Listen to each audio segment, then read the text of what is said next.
تعمیر فلش مموری سوخته به سرعت نور. بعضی موقع ها فلش مموری خودمون رو به کامپیوتر وصل میکنیم ولی هیچ اتفاقی نمیفته.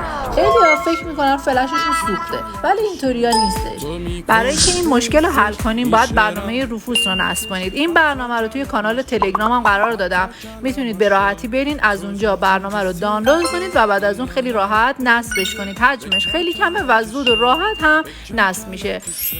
بعد از نصب کردن برنامه فلشتون رو به سیستمتون متصل کنید. حالا برنامه رو اجرا کنید. همونطور که میبینید توی کادر دیوایس داره فلشی رو به من نمایش میده که توی دیسپیسی اونو شما نمیدیدینش. حالا بیاین توی قسمت پایینی، منظورم کادر بوت سلکشنه، اون رو روی حالت نام بوتیبل قرارش بدین.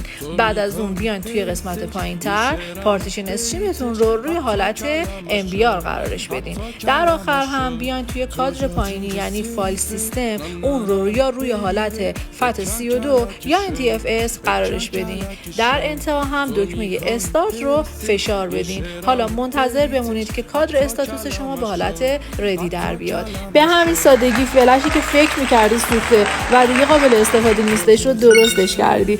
این ویدیو رو حتما واسه همه دوستات بفرست که اونا هم دیگه هزینه اضافی بابت خریدن فلش‌های زیادی پرداخت نکنن.